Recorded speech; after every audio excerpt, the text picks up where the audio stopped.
कैसे हैं आप लोग। आज हम पौराणिक कथाओं के रहस्य के बारे में पुनः चर्चा करेंगे और पुनः हमारा शीर्षक होगा महाभारत युद्ध से संबंधित।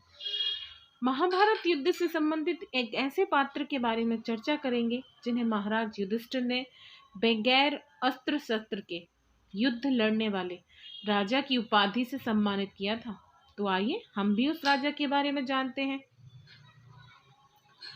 महाभारत की युद्ध की घोषणा हुई तो आर्यावर्त के समस्त राजा इस युद्ध में सम्मिलित होने के लिए पांडवों और कौरवों की तरफ से संदेशा भेजा गया। सभी राजा अपने अपने पक्ष का चयन करके इस युद्ध में सम्मिलित हुए, लेकिन इस युद्ध में एक ऐसे भी राजा थे जिन्होंने भाइयों के बीच में हो रहे युद्ध में किसी भी पक्ष का समर्थन नहीं करते हुए निरपेक्ष किसी भी पक्ष में शामिल नहीं रहने का निर्णय लिया, और वे थे राजा दक्षिण राज्य के उडुपी नरेश। उडुपी नरेश को अन्य राजाओं की भांति ही महाभारत के युद्ध में सम्मिलित होने के लिए संदेश पत्र मिला। युद्ध में सम्मिलित होने का निमंत्रण पाकर उडुपी नरेश सेना सहित कुरुक्षेत्र भी आ गए।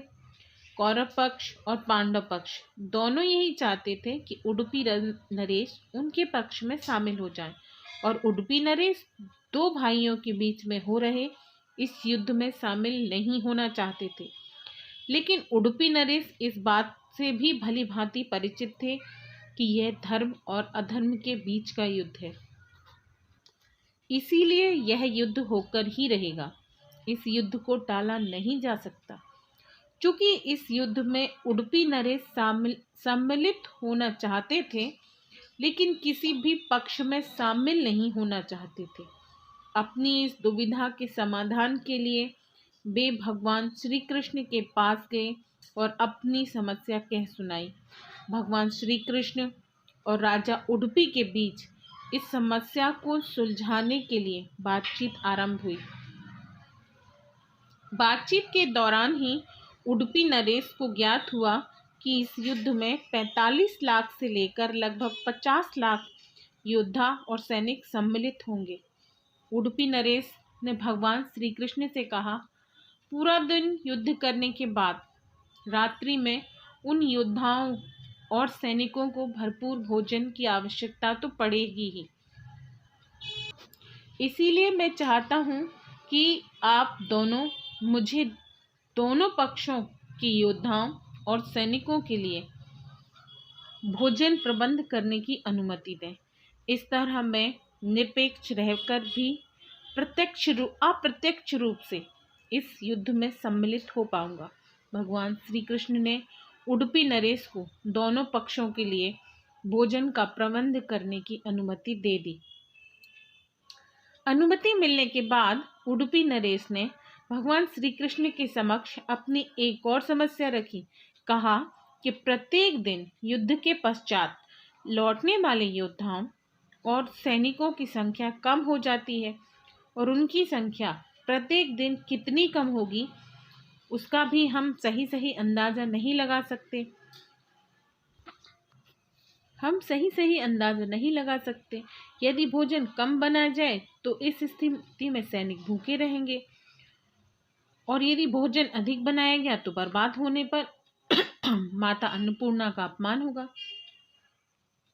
भगवान श्री कृष्ण ने उडुपी नरेश की इस समस्या को सुनकर मंद मंद मुस्कुराकर उडुपी नरेश से कहा, समय आने पर आपकी इस समस्या का समाधान भी होता रहेगा। दोनों पक्षों की विशाल सेना के भोजन का प्रबंध करना अपने आप में एक आश्चर्यजनक बात थी। पहले दिन से लेकर युद्ध के अंतिम दिन तक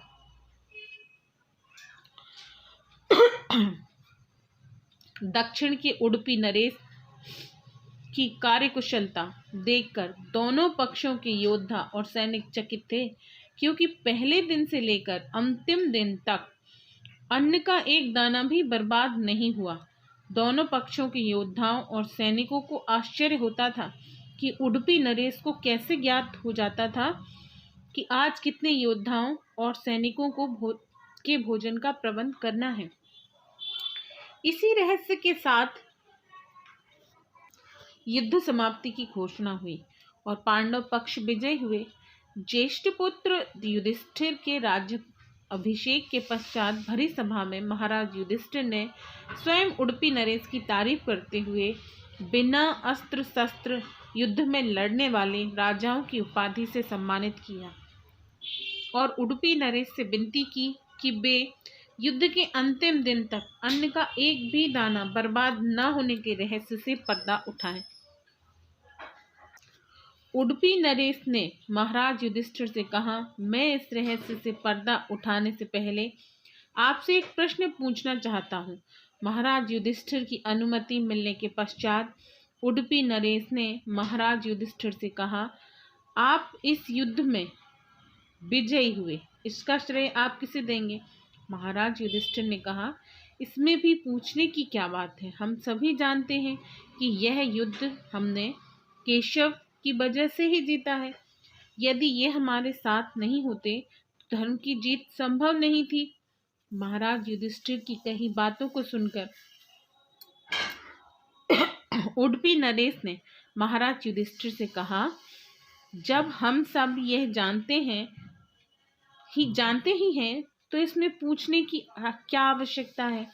मैं जो 18 दिनों तक यह सब कर पाया वो मैं भगवान श्री कृष्ण के प्रताप से ही कर पाया। भगवान श्री कृष्ण की लीला से मैं प्रातःकाल ही जान लेता था कि आज कितने योद्धा और सैनिक वीर गति को प्राप्त करेंगे। इसमें भगवान श्री कृष्ण की जिस लीला के बारे में उडुपी नरेश बात बता रहे हैं वह लीला इस प्रकार है। भगवान श्री कृष्ण को प्रतिदिन चने खाने की आदत थी। अपनी शिक्षा दीक्षा के दौरान ही भगवान श्री कृष्ण और उनके परम मित्र सुदामा गुरु माता के द्वारा दिए गए चने का स्वाद देते थे। चने से संबंधित भगवान श्री कृष्ण और सुदामा की कथा तो हम सब जानते हैं। हाँ, तो मैं आप सभी से भगवान श्री कृष्ण के चने खाने की आदत की बात कर रही थी। भगवान श्री कृष्ण जिस दिन जितने चने खाते उससे 1000 गुना सैनिक उस दिन वीर गति को प्राप्त होते। हम इसको ऐसे समझने का प्रयास करते हैं। मान लीजिए किसी दिन यदि भगवान श्री कृष्ण 20 चने के दाने खाते हैं तो उसके 1000 गुना के अनुसार उस दिन 20,000 योद्धा और सैनिक वीर गति को प्राप्त होते हैं। चूंकि उडुपी नरेश को भगवान श्री कृष्ण ने यह बात पहले ही बता रखी थी, इस वजह से उडुपी नरेश चने के दाने के हिसाब से अनुमान लगा लिया करते थे कि उस दिन बचे हुए योद्धाओं और सैनिकों के लिए रात्रि भोजन की व्यवस्था करते थे। यही कारण है कि 18 दिनों तक चलने वाले इस युद्ध में कभी भी किसी दिन भोजन का एक दाना भी बर्बाद नहीं हुआ। यही सारी बातें जब महाराज युधिष्ठिर ने दरबार में उपस्थित सभी लोगों को पता चली तो सभी लोग भगवान श्री कृष्ण की तरफ देखकर नतमस्तक हो गए थे।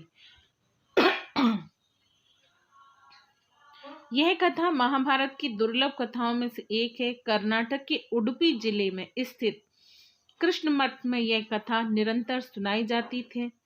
ऐसी भी कथा प्रचलित है कि इस कृष्ण मठ की स्थापना उडुपी नरेश ने ही कराई थी। इसके बाद में माधवाचार्य ने चलाया था और अभी तक यह मठ विद्यमान है। कृष्ण मठ के आसपास कई मंदिर भी हैं। सबसे प्राचीन मंदिर लगभग 1500 साल पुराना है, जो प्राचीन लकड़ी और पत्थर से निर्मित है। यह कृष्ण मठ उत्तर भारत के दूसरे कृष्ण मंदिरों से अलग है।